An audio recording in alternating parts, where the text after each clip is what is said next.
What's up everybody? Mike McIntyre here from All Things Sports, and I'm bringing you a very interesting video today to talk to you about different ways to lace up the Puma Future.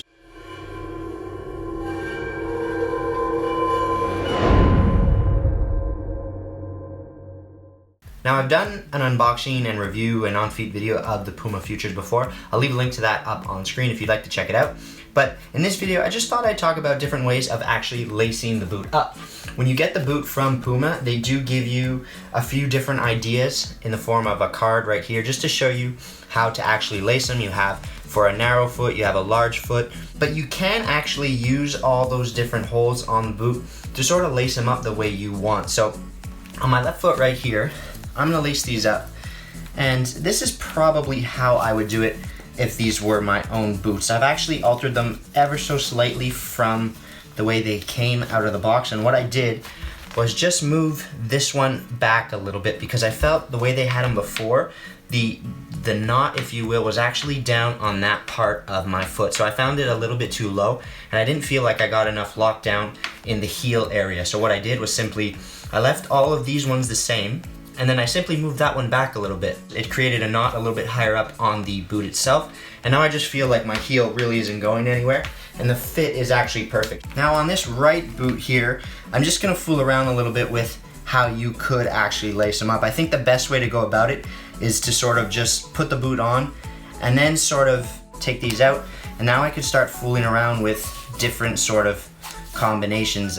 If you had a narrow foot, you could simply, undo all of these and then just bring it down the boot. I won't go all the way down just because that might take too long, but I could essentially come down to a lower hole down here.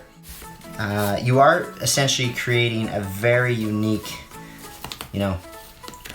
lacing system that actually works really, really well for you. So in my opinion, I don't really like the way that feels. This one comes down too low and this one comes down too low. I have a wide foot, that makes sense. So what I would do, just come back and try a different one. So I would probably stick with the ones that are a little bit closer to the actual tongue itself. They are a little bit more difficult than you might expect to get the laces in, just because these lace holes are actually quite tight, just so that they don't create too much bulk. I said that in my original video. But again, I would keep it almost as close as I possibly could to the tongue itself. And sometimes, like I said again, can be quite difficult to sort of poke it through a lace hole right there. So that feels good to me. I would continue a little bit higher up here.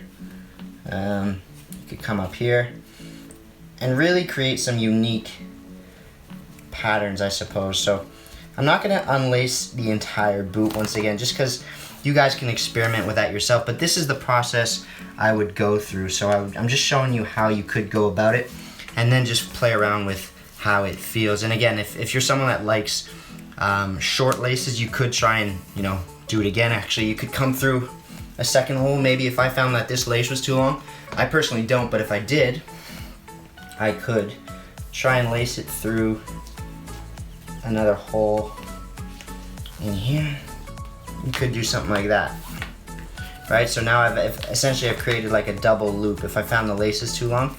So now maybe, if you could see it, right here, I've gone through one, and just to shorten the lace up again, it's not much because some of these aren't actually available to you to loop through, but essentially you can go about and create the perfect length of lace. So now I find them a little bit shorter, they're a good length for me, and then there we go. So you've come up with different ways of lacing the boot, which is actually quite interesting.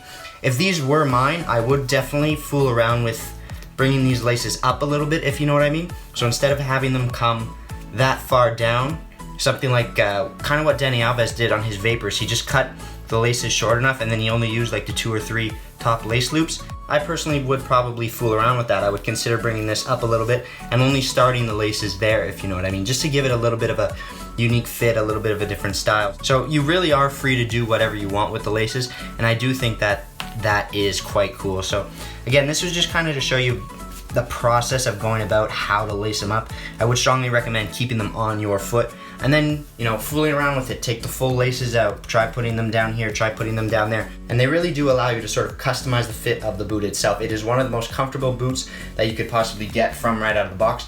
And I do think that this idea of customizing the fit with the laces and the option of lacing them where you want is really such a good idea. So I personally can't wait to get my own pair of these. I absolutely love them.